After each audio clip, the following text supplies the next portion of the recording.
An alarm rips you out of sleep, and the day ahead already belongs to someone else. You will spend a third of your entire life like this, working. And almost none of us ever stop to ask if it was always this way. This is simply what being a person costs, we tell ourselves. But your body was never built for this, and the proof is buried in your own history. Our species is about 300,000 years old. The office, the wage, the 9 to 5, all of it is barely 200. For more than 95% of our time on Earth, nobody lived the way you do.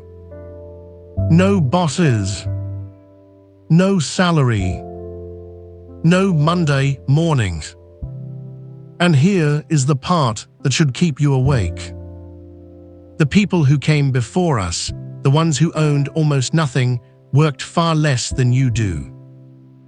They had more free time than a modern human surrounded by every machine ever invented. So this is the story of the worst deal our species ever made. The day we traded a life of leisure for a life of work and called it progress. Because the exhaustion you feel is not a personal failing. It is the echo of a choice made 12,000 years ago by people you will never meet. And once you see it, you can never look at your own week the same way again. To understand what we lost, you have to go back before farms, before money, before cities. For hundreds of thousands of years, every single human alive was a hunter and a gatherer. We imagine that life as a nightmare. Cold, starving, clawing through each day to survive. Then, in the 1960s, a young anthropologist named Richard Lee went to actually check. He lived among the Jew/Hoansi people of the Kalahari, who still gathered their food from the wild. And he did something almost no one had bothered to do. He counted their hours. The answer quietly demolished the story we tell about ourselves. Adults spent only about 15 to 20 hours a week finding food. 2 or 3 days of real effort, and the rest of the week was simply theirs. They filled it with rest, with long stories, with visiting friends, with games, with doing nothing at all. And remember, this was in a desert, in a drought, on land we would call worthless. They were not starving. They were well fed, and they were free. Researchers gave that life a name that sounds almost impossible. The original affluent society. Affluent not because they had much, but because they wanted little and got it easily. And their secret was the opposite of everything we are taught. They shared almost everything. A hunter who brought down an animal did not own it. The meat was split across the entire band. You fed others today, and tomorrow they would feed you. There was no money, no wages, no debt scratched into a ledger. Only a web of trust held together by memory. Which leaves one obvious, nagging question. If that life was so good, why on earth did we ever give it up? The answer is a handful of seeds and a trap disguised as a gift. Around 12,000 years ago, in just a few corners of the world, humans began to farm. They planted grain and waited and pulled a harvest out of the ground. And farming could do one thing that gathering never could. It made a huge amount of food in a tiny patch of land. More food meant more children and more mouths, and so more fields to feed them. But a field is a leash. You cannot wander off when a crop needs guarding. You have to stay. You have to weed it and dig it and haul water to it from first light until dark. The free time melted away, one season at a time, and the work simply never ended. And here is the cruel twist hidden inside the harvest. Once there were too many people to feed by gathering, there was no road back. Farming did not win because it made our lives better.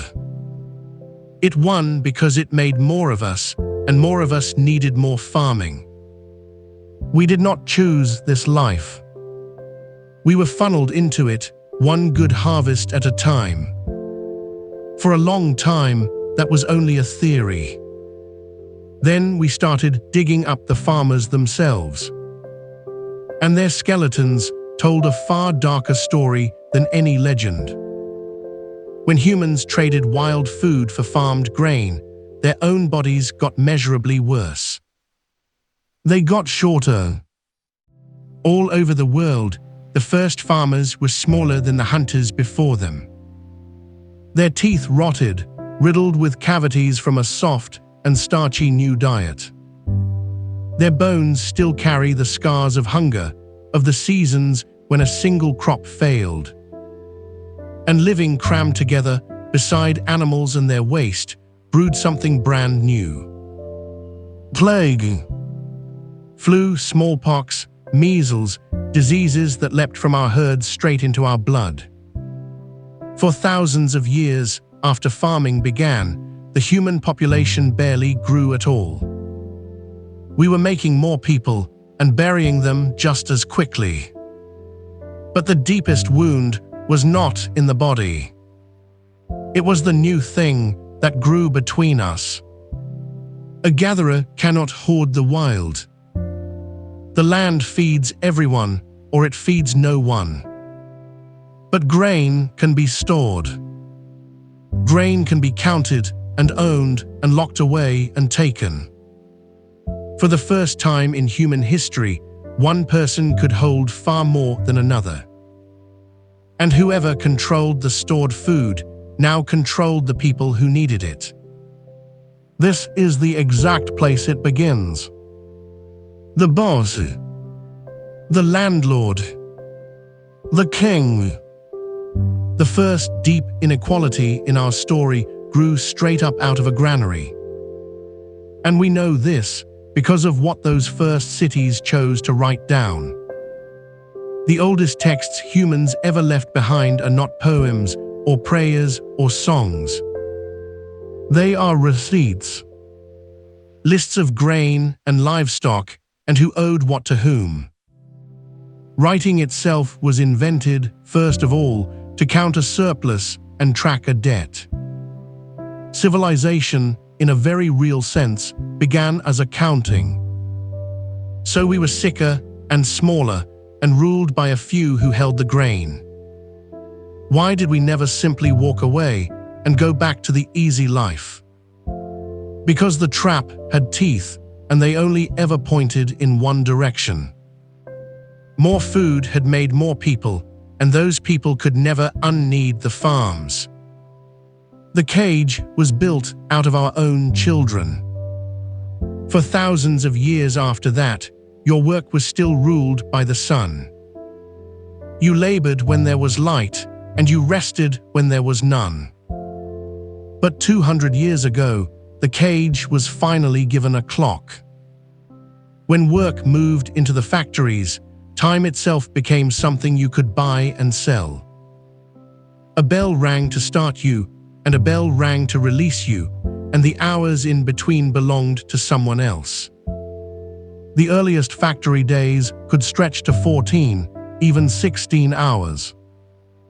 Children worked beside their parents in the dust and the noise. The weekend, the 8-hour day, the very idea of free time, none of it was ever handed to us.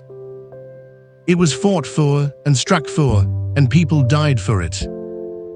The fields had become factory floors, the harvest had become a wage, but the leash was exactly the same. And that bell shrunk and softened over the years is the alarm that tore you awake this morning. So the tiredness you carry is not weakness, and it is not yours alone. It is 12,000 years old. You were born into the last room of a very long trap and simply told it was the whole world. Now, this is not a story that ends with hurling your phone into the sea.